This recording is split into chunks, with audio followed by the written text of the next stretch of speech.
All right, welcome to the Daily Dirt with Dustin Diggs.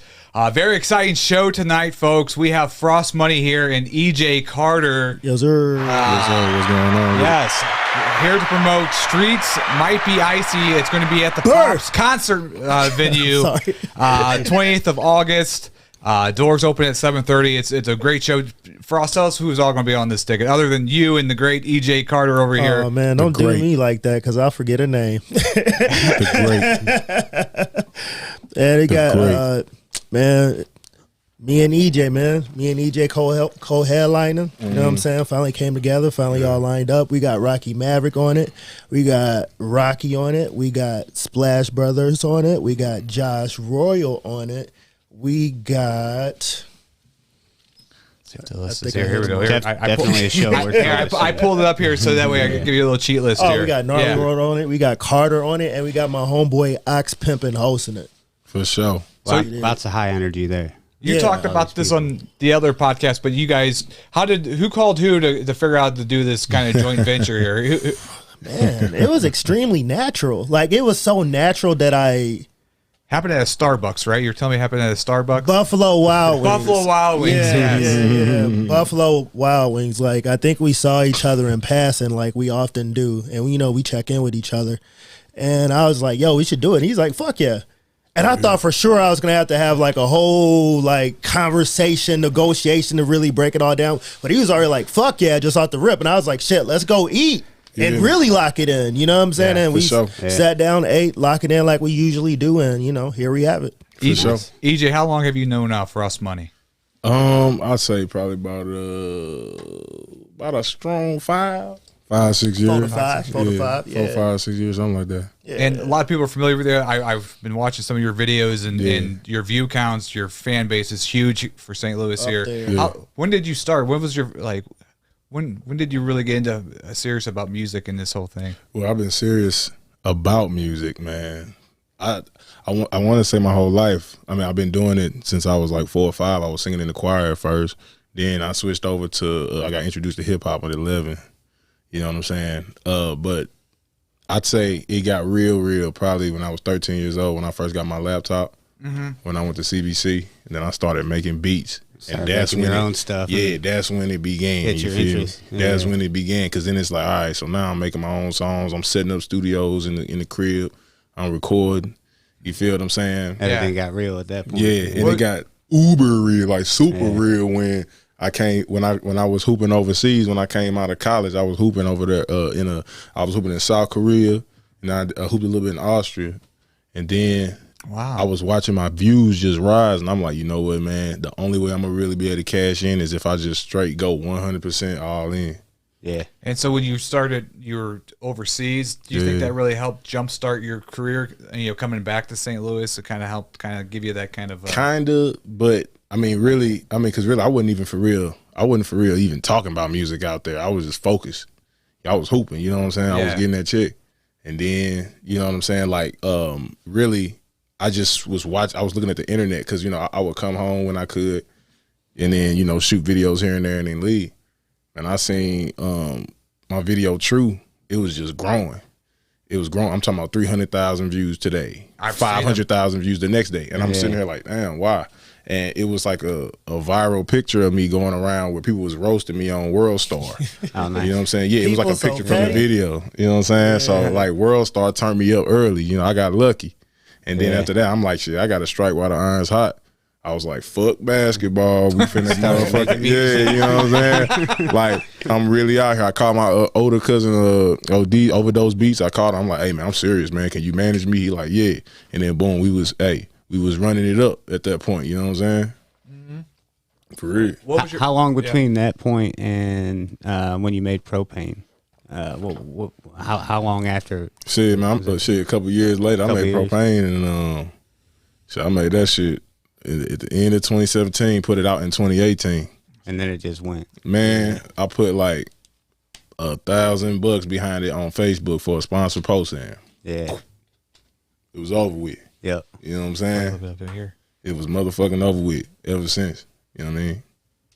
So I was fortunate to find success in that, you know what I'm saying, and kind of be able to to bypass the you know the brunt of the starving artist phase. You know what I'm saying? It's difficult for most artists. For sure. Yeah. You know what I'm saying? Oh, I was lit in this video. Hey, man, listen. We shot this at Granny crib, dog.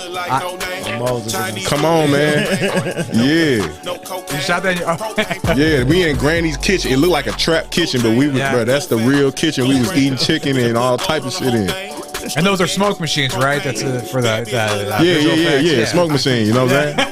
Definitely. Fog machine, that's Paul. This is a great video. I love this video. Yeah, we going crazy. That's a real fur coat. You know what I'm saying? Yeah. Shit was crazy. So yeah, it was cold too. We shot that in the wintertime. Hell yeah. Yeah. Who shot the video for you?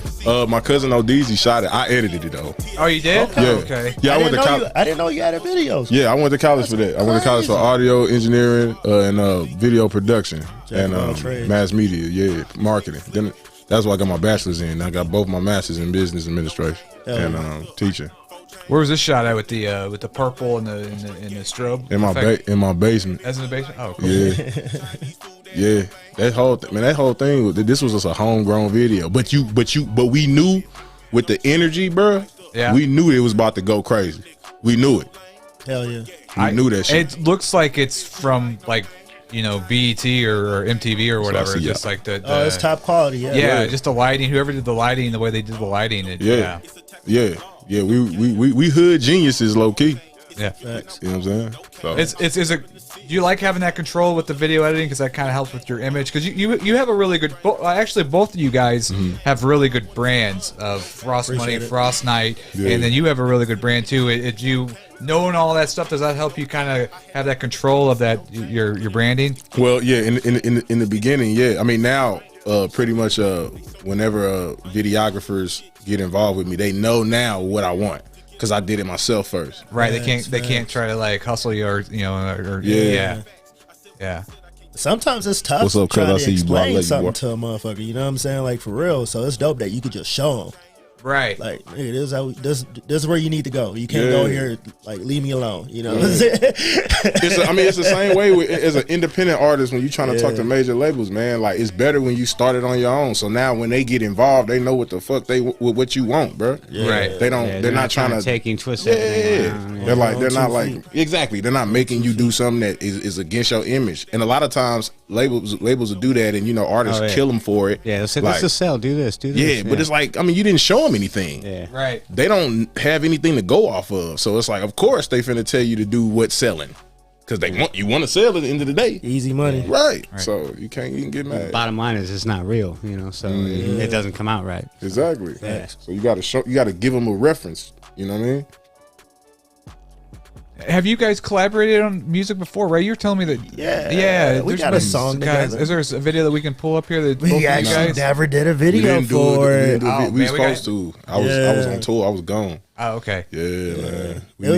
It was a funny string of events, but yeah, we got this song together called "Fuck It Up." It's on Spotify, Apple, anywhere. It might be somewhere on YouTube, but no, we never got to shoot the video for it. And the funny thing is, I had plans to shoot the video for it with him, and then he went on tour with Lil Flip, and I was like, fuck, I need to come up with some new songs. You know what I'm saying? I can't rely on the EJ feature. We got something in the works though. We've been kicking ideas and all type of shit, man. Like we got a new hot single that's gonna be produced by EJ Karter. Definitely coming out. You know what I'm saying? All the way. Propane was produced by me too. Quiet as it's kept. Just so everybody at home know. If you don't know. Yeah, two albums this year, right? Mm-hmm. Yeah. So this joint venture here is going to be the first of many things to come between you guys? Yeah. Definitely. Oh, yeah. This is my dog, man. Some brotherhood here for sure. Well, that's exciting. Yeah. Doing music videos, have you learned a lot just with doing music videos, kind of knowing, from people you've worked with, like the mistakes you made with certain, I guess, like... Definitely. Yeah. Every video is like a learning experience, and like I find more and more things I don't like as I go. But as we go, we're getting better. I wish I would have done this. For sure. Just certain cuts, certain ideas or whatever. Because the thing about videos is videographers, they're only as good as the information that you tell them. You know what I'm saying? So like if you can't illustrate how you want your vision, It could make it very tough and to be some type of disconnect, and the video come out and it's like, damn, I didn't have that in mind at all. Exactly. You know what I'm saying? So yeah, it's a learning process for sure. Yeah. Well, I invited my friend Joe Moore. He's a fan of EJ Carter. What's some of the songs that you like of EJ Carter? Joyride. Yeah. Propane's good. Yeah. Propane, yeah. The hits. Definitely my new favorites. Eat Right. But, Eat Right. Hey, yo. Okay, So I got this TV show. It's an IG TV show that I'm putting in production. Season 1, actually, the whole season 1's about to drop, and we already working on season 2. But basically, it's like me performing, like intimately performing some of my songs, like it's just me and a microphone. Eat Right's one of them. Yeah. And I set the microphone up in front of the Eat Right, and I perform the song. It's dope. It's gonna be dope. See, I was thinking about like, when's that video gonna come out? Yeah. Like, what's he gonna do for that video? Yeah. So yeah, like it's a TV show called Fractions. You know what I'm saying? Where I pretty much give you a fraction of my artistry. You know, because I got everything from like, you know, Pi Town. I'm the Pi God. You know what I'm saying? Pi is an irrational number. So Fractions, it fits the theme. It's part of my artistry, man. You'll be able to see it. It'll be all on my Instagram. You know what I'm saying? So nice. Cool. Let's play a little bit of Joyride here. Now we watched this one earlier. And I was like, this was great. Yeah, we're bringing. Yeah. I like how you redemption on them, you know your costume here. Yeah.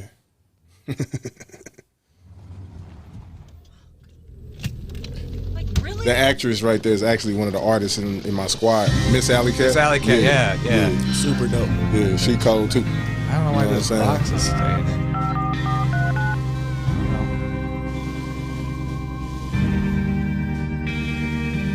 I don't know why the box is there. It'd be like that sometimes. YouTube, man. At least it's EJ. You feel me? Yeah, at least it's you. Yeah. But they had a little baby up there just sitting there. It's like, watch this instead. Now, was this inspired by what's that song? I can't even think the song. It's Old Town Road. Old Town Road. Yeah. About 12%. Like I said, it was more like a Red Dead Redemption, really. It's a game, yeah. Yeah, that's cool. Yeah. I'm a stoner riding dirty, but do you care? If you trust me, hop in, let down your hair. Let the windows down, we can feel the air. What's up, bro? If you with me, mommy, I go Love anywhere. you, boy. Don't be scared. Ride through the city with the real one. This was my first time to actually do some shit on TikTok, man. Yeah. It was like a joyride dance the kids was doing. Yeah. That's how I got some views. With TikTok, are you both like really pushing the TikTok stuff right now? I'm not on the wave hard I'm about yet. to. I'm Yeah. not on the Cause wave. boy, I'm trying to learn though. I'm trying to learn. like them kids started. It was this. It was an Asian woman who took the song and like put a tutorial to like a dance she made up to it, and boom, Straight like that.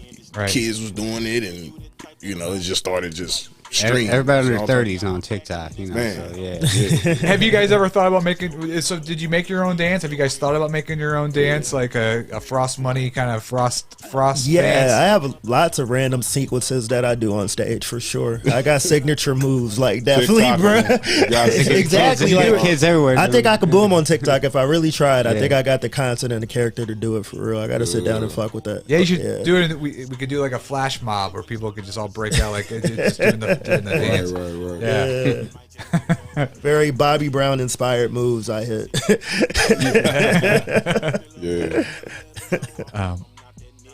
Is this a recent video? So this is more something like in the recent year, right? 8 months ago. 8 months. that came Okay. out about, Yeah. about, you know Did you shoot this during the pandemic?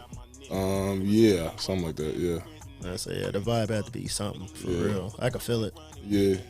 How's your writing process?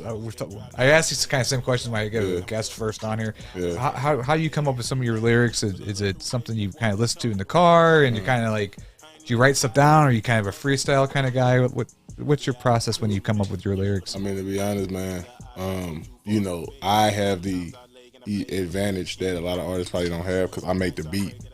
So it's like, since I made the beat, I already pretty much know where I'm going with it up here. You Kind know of what got I'm some saying? ideas in your head. Yeah, so what's going to be going down with it? So really, I can like write it as I go along, as I'm making it. Like the song is already here. like I make probably about 4 or 5 beats a day, and there's always one that speaks to me, and the lyrics are already there. You know what I'm saying? Like if I make 5 beats in one day, there might be a day where none of the beats really, you know what I'm saying, speak to me. So I just put those in my hard drive. You know what I'm saying? We'll come back to it later maybe. But if there's something that, boom, I only pick the ones that give it to me right then. You know what I'm saying? Because then that's how, you know, I know. Kind of get that feeling. Yeah, because it's like you get to a point where it's like, all right, every beat I made this week was hard. Yeah. So it's like I can't pick them all. You know what I'm saying? I mean, I guess technically I can, but it's like, what's the point? You know what I'm saying? Get the gems, you know what I'm saying? Yeah. So right when something first jumps into my head, boom, that's when I got it. Yeah. You know what I mean? And what's your process? You talked about on the podcast before. I've been a pen and paper guy for the longest, old school with it. But recently, like I got this app on my phone, and like if I have like little ideas and references and stuff like that, I'll go ahead and do it on my phone real quick, get back to it later, take it to the engineer sometimes so they can find the sound that I'm talking about, and that's been pretty convenient for me lately. Another trick that I do is like I don't pick up the pen and paper until like I'm about maybe 8 bars in. So I'm like, I got to get this shit down before I fuck around and forget. Yeah. I know both y'all probably done that before. You had something in your head, you're like, oh, this is great, and then like you don't write it down, and then you lose it. Yeah, EJ's an engineer, so he ain't missing nothing. But a nigga like me, I'm like, this shit gotta survive for 2 weeks. I'm going in 2 weeks. I told him on the 13th I'm good. You know what I'm saying? So one of the reasons it's funny that you say that, because I got so tired, man, of getting to it. Like it'll be like you'll think of something cool on Monday, forget about it. Wednesday, you're like, man, what was I thinking of Monday? It was so hard. I can't remember. So now I just voice record every single thing I ever think of now, just so I can always come back. For real though. Yeah, I've heard some people that do freestyle that they'll have a really good freestyle and that they'll be out in public and say something, but then they kind of forget what the whole it's all the time. Damn, I should have recorded that shit. Yeah. And one thing me and my squad, what we do a lot of times, sometimes we don't even like when we're recording voice memos, it don't even be no words. It just be the cadence. You know what I'm saying? Interesting. Yeah. Like that's what I do. I just record the cadence. I'll be speaking gibberish, but as long as it goes in the cadence, I can come back later, find that cadence, and then plug the words in. Yeah. Hell yeah. Yeah. So I just the most important thing with me is the cadence and the melody. I need to get that first. I can always that way they go together. Exactly. I can always come put words on it. You got a question for?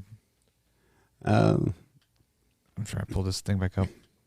Well, we can talk back about the show. So, Streetz Might Be Icy, EJ Car, Frost Money at Pops, August 28th. Where can they get the tickets at? We got the ticket link. We're gonna drop it everywhere or whatever. We also got these physical tickets. If you could catch any of us in traffic, that's very difficult sometimes. Yeah, we'll be there with our camera for sure. So we're gonna be there checking it out. Yeah, we got the links everywhere. We got the physical tickets floating around. You could come to Pops and buy them if you want to get old school with it. Yeah, we out here. There's a lot of ways you could get them. What's interesting about both of you guys is I know Frost doesn't do a show like every 2 weeks. He waits for the right time to do a show, and it's been, I think, since January since you had your last show in St. Louis. In St. Louis, He spaces his shit out even more than I do. Well, he tours a lot also, but as far as like doing shit in St. Louis, like he's more. I'll space it like every 6 months maybe, and maybe pop ups here in between. EJ will dip on your ass for 2 years. Hey man, cause bro, I mean, cause the thing is, man, it's like you gotta remember, man. Like I got to a point where when Flip had like discovered me, man. He had heard Propane, and then he reached out and found me, brought me down there. We went on the Propane tour, and it was crazy. After that whole situation with Flip and Paul Wall and Twista and Slim Thug and all these people I toured with and everything, and Project Pat jumped on my song, it was the craziest. 2019 was crazy. Right. You know what I'm saying? Like, this is why I try to remind artists, like, guys, you got to understand, I was at the Foo Bar with y'all. I was doing all this shit with y'all. Yeah. But I was grinding, bro, and I believed in myself. I put a hit out. It was, guys sprinkled some luck on me, and then boom. So now it's like, you got to pay me to do my thing now. So definitely. You know what I'm saying? So it's like, you know, you're not trying to go out there every other week and waste your time. You know what I'm saying? Like that waters down the brand for real. People be playing themselves by performing too much low key. The loot, I love the loot to death, but it's like you got to space them out. Going to local shows, I can tell you what I've seen numerous times is I see bands play way too much or groups play way too much, and they'll get an audience following. They'll start coming to their shows, and then they keep doing shows, and they fall off, and all of a sudden their fans are gone. Nobody wants to come see them again because they've seen them 100 times already. And exactly. Especially if they ain't coming out with anything new. Right. That's the thing, man. You know, I feel like first of all, we're in the internet age, so it's like, you know, you could put it out technically in 2015 and then promote it in 2021 and it'll blow because it's new to the world. Yeah. You know what I'm saying? The concept of new, you know what I'm saying? Motherfuckers don't really get. You know what I'm saying? Like they're just like, oh man, that song's so old. I made it last year. So what? It's new to the world. That was the thing about Propane with that, you know, I just stuck with it, man. Propane carried me through like 2 years. Propane still bring fans in now. Yeah. It's still like one of the top stream songs I got now. I barely listen to that motherfucker now. I ain't gonna lie to you. I ain't gonna lie to you. Yeah. You know what I'm saying? I'm getting in the car, I'm listening to all the new stuff, the new hit single I just put, and Propane, man, is still working for me. Right. You know what I'm saying? That's the crazy part about this whole thing, you know? Is that still like when you perform when the top fan favorites is your Propane when you play that? Man, listen, yeah, so much so it's in every contract for every show. They're just like, do Propane. I did a show, mandatory. Man, I did a show in Macon, Georgia, man, where I had to perform Propane about 9 times, bro. Yeah, 9 times. 9 times. 9 of them things. You feel me? They always push a popular song. You know, they're like do this, and that's just an industry thing. Like I know Nirvana and Kurt Cobain had that problem. Smells Like Teen Spirit. Everybody wanted to hear nothing but that. You know, so right. They push Texas. That, so. Anybody ever heard of Luleen, Texas? I never ever heard of it. Okay, cool. I did a show there, man, a barn show. Yeah. And it was, I'm talking about, man, it was packed. It was a barn show, maybe about 200-300 people, but it was so close and intimate. And literally, man, I couldn't even really get through like my set because the crowd kept propane. So I'm just like, all right, propane it is. We're gonna bring it up a little early. Yeah, exactly. So yeah, that'd be tough, especially for those bands that go on the road and every day they got to perform those same. I think it would be tough to kind of put that game face on and do the same song over and over again. But, random story. So rest in peace, God rest his soul. Juice WRLD. Mm-hmm. I saw him perform at Pops. I actually got the book opener and the DJ. Nice. It felt good. I got to play a part in that show. But here's the interesting thing about Juice WRLD, what he did that night. He started out with Lucid Dreams, the big hit. He started out with that. He starts out with the big hit. And then he does it again at the end. And I was like, man, that's kind of dope. Yeah, it's a hit. For real, yeah. I'm like, I never saw someone do that before. When it's a hit, there's no limit to the amount of times you can do it. Yeah, right. When it hits, it hits. Yeah, for sure. Yeah. So, well, that's exciting. Your tour that you're talking about with Lil Flip and Twista and all them guys, all those guys. Talk about that experience. What was it like? Awesome, just leaving.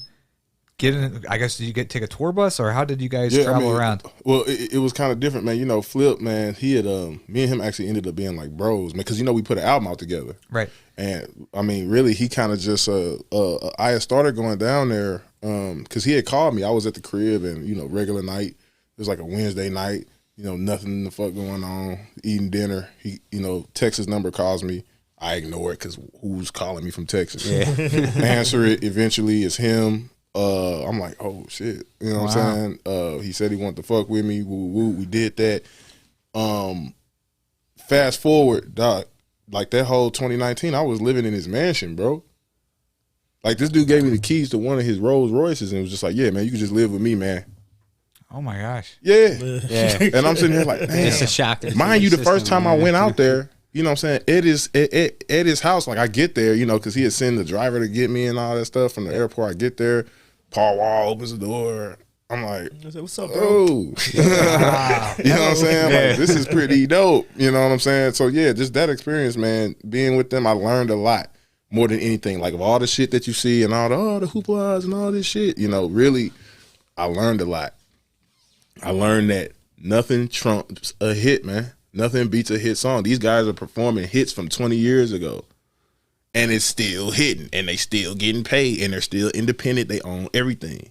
Yeah. You see what I'm saying? Yeah. Like they're putting out new mixtapes and stuff like that, so you get to hear them for the core fan base. But at the end of the day, their bread and butter is them songs 20 years ago. Nothing beats the hit song. Yeah. They never get tired of performing. I guess that's the drive. That's the drive to perform it and keep doing it. Exactly. Yeah. So you know what I'm saying? It makes more sense now as to how an artist can do that. You know, because I always ask myself, how do you do that? How do that? Yeah. I mean, then I not also only do you learned, have to, but you kind of want to. Exactly. So, yeah. And I also learned how to rock bigger crowds, because now the crowds are going from like, the 200, 150 that I'm used to doing, you know what I'm saying, to okay, we're at the Pavilion in Fort Wayne, Indiana, 10,000. Oh my God. You know what I'm saying? Like Twista, Do or Die's there, Young Jock, they're all on the bill. 10,000. Real shows. Nutty Brown Amphitheater in Texas, you know what I'm saying? 15,000. Packed. Slim Thug, Mike Jones, you know what I'm saying? Yeah. Us. Yeah. Then 4th of July, we did 250,000 because we was in Jersey City with Akon and Pitbull, bro. Oh yeah. Like you backstage with Akon and Pitbull smoking African weed with Akon, bro. You feel me? And he's telling you, yeah, man, you know what I'm saying? I remember when I was at your level and people was hating on me too, man. Akon a St. Louis nigga low key. That's what people forget. That's what I'm saying. Like, you know what I'm saying? Like you back there with Pitbull who don't want to talk to nobody, and his bougie ass dancers who act like they just as big as him. This shit's crazy. Like now, you said people hate on you. Did you ever experience any of that for, like, while you were on tour with people, other artists, or anything like that? Was there any controversy there, or was everybody just all fun? You know, it was about 9% hate. Yeah, you know what I'm saying. There's a little bit of it was 9% hate. You know what I'm saying? Like some guys are just like, damn man, why him? Woo. Yeah. But I mean, I had the hot song, bro. Yeah, it is what it is. If you can make a hot song too, you know what I'm saying? Yeah. So is that how they? I feel like sometimes the better you are and the bigger you get, the more haters you get from it. You know? So like people just get jealous. They're like, oh, I could do that, but you're not doing that. And see, the thing is, and the thing I try to tell artists real quick, man. I try to tell artists, be like, listen, man, in this game, haters and doubters, you can't give them too much credit. You know what I'm saying? Somebody is naturally gonna hate you because you're doing what they're doing. Your friends might naturally doubt you because you're doing something that's not average. Yeah. You know what I'm saying? Like if you're doing something new, if I got the basketball and I'm like, yeah, I'm about to shoot it from full court and hit it, your friends probably gonna be like, no, you're not. You know what I'm saying? Because it's like, bro, you're not Steph Curry. You know what I'm saying? So yeah. But I feel like the thing that we need to worry about is always the saboteurs, man. Because imagine hating or doubting somebody so much that you want to insert yourself in their path to try to keep them from advancing. You're trying to sabotage what they're doing.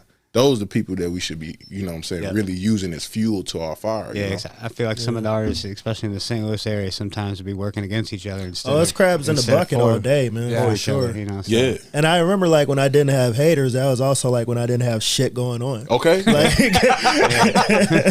when you got shit going on, motherfuckers finna hate, you know what I'm saying? Got to crack a few eggs to make an omelet, you know what I'm saying? Shit. Exactly. Yeah, shit gets interesting for real. Yeah. And a lot of those people you talk about, sabotagers, sometimes you're close people that you wouldn't think would turn on you, and sometimes bro, some of those people, so you got to watch out, man. And you can't be surprised by it. That's the thing. Yeah. Even though you're surprised by it. We were talking about this. You gotta know what's coming. We were talking about this at dinner a while ago. Different levels brings out different emotions in different people. Exactly. So once we get to this level, I might be comfortable with it, but it's gonna make you feel insecure or weird or some type of way.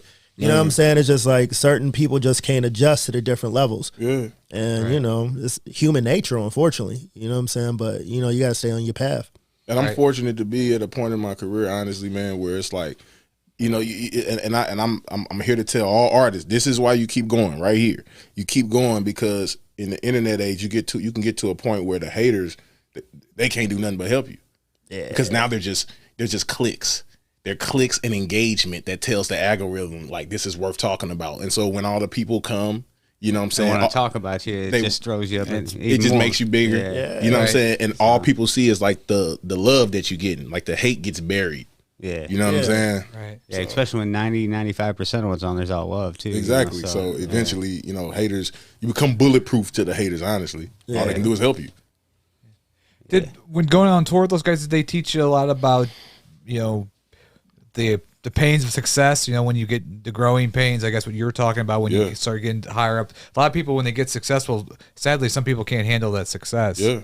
And did they kind of help you mentor, give you good advice on things like that? Yeah, they told me all about that. They talked about where they made, the mistakes they made in their career, how I could avoid them. Mm-hmm. They taught me how to. One thing they said, as an independent artist, you always want to, get paid for everything you do. Yeah. Get paid for everything you do. This is a job. Get paid for everything you do. You know what I'm saying? Like appearances, get paid for that. You know what I'm saying? If you're an engineer, mix people's songs, get paid for that. You know what I'm saying? Like Flip is an artist. You know what I'm saying? So, he'll take shoes and put art on them, boom, and then upsell them for $1,500. Yeah. Get paid for everything you do. For sure. You know what I'm saying? Every single facet of your career that you can monetize it. Yeah. All right. Well, both of you guys have great. I know I have your shirt and he has your shirt over here. Yeah, definitely. Joe, is merchandise? You guys do a lot of great things with your merchandising, right? Yeah, merchandise is merch crazy. has been great. Yeah, for sure. I sell out at the shows. It's always it's dope. Like, we could sell out of merch like within the first 30 minutes. You know what I'm saying? We don't necessarily get a lot, but I remember having a whole table full of shit for years. You know what I'm saying? So if I'm selling out now, it's good to see people supporting. Excuse me if I run with it, because man, I remember them days. But merch is good. The fans. St. Louis has like a good flock of people. Like if you give them some merch, they'll buy it. Like for real. Like it's around. We got some real supporters. And artists need to understand that merch is not just the clothes people wearing. You know what I'm saying? It's stuff like like this. Like a card that has all your information on it. Yeah. You know what I'm saying? Like, always be prepared to turn somebody into, it's like the Matrix, like Mr. Smith. Be prepared to convert somebody into Mr. Smith. You know what I'm saying? Turn somebody into you. Turn somebody into a walking billboard. Like, I see artists all the time, man. They do, like, they'll open up for a big artist and they'll just, relish in the moment, take pictures with the crowd, and that's it. No, get out here and start passing out. Get you know what I'm saying? That whole tour, every single time I did a show and I got off. I mean, flip, twisting. Those are stars. Those are stars. So they can be bougie in the back. They already got millions. Right. You feel me? Like, I'm 1,000 there. So I'm in the crowd with you. I'm taking pictures. I'm passing these out. Follow stuff, me. I'm signing. Follow me. Yeah, I'm EJ Karter. Woo, remember the name, EJ Karter. Woo. You gotta get out here and really grind. Yeah, you know what I'm saying? But don't grind mindlessly. You know what I'm saying? Like you're doing an opening show. Sell yourself, but know what you're selling. You know? So, you feel me? So it's just that simple. Yeah, that's great. Well, anything else you want? Now just come check out the show. It pops on August 28th. Yes, we'll be there, and man, it's gonna be a great show. Streetz Might Be Icy. And just here's some of the list right here, folks, of the people that's going to be on this ticket. So, hell of a bill. They say we looking like a super team. Goddamn. Now, when you had this thing set between you guys, did you get all your buddies? Everybody want to be on this ticket? Did you had to tell people no? Was it hard to kind of turn people away for some of these people who probably want to be on this ticket? The thing about this one, I kept it on the low. It was a secret. I didn't really talk to anybody. I just kind of, did some research, taking mental notes, and then I conversed with EJ about all of them for real. And we just kind of pieced it all together, and I was like, yeah, this is it. This is well put together. Yeah, definitely. So he came to me with the idea. I mean, and this is why I love this guy. Okay, love you too, bro. Real talk. This is why I fuck with this guy so hard, because you know what I'm saying. Like, he pretty much came with just an alley-oop. Yeah. I didn't have to do anything but come dunk the ball. You know what I'm saying? Like, seriously, just yeah, man, here's an alley-oop. You know what I'm saying? Like, it's right in front of the rim, just dunk. Yeah. So I was just like, yeah. Looked at the lineup. Yeah. I love this guy, too. He's so humble. He's very successful, man. And Frost is just the most humble person to talk to. And a lot of niggas hate on him, too. Yeah. You know what I'm saying? But that's a whole nother story. Yeah, it's a whole nother podcast. Yeah, right. You know what I'm saying? But thank you guys so much for coming on, and this is great to have you and finally get to meet you. Hey, man. Been a fan. Yeah, I hope I can come back at some point, man. Yes, come back anytime. Yeah. For sure. Check them out, folks. Pops, Saturday, August 28th. Yep. And it's going to be amazing. So yes, sir. Definitely thank you guys again, and we will see you soon. Gang.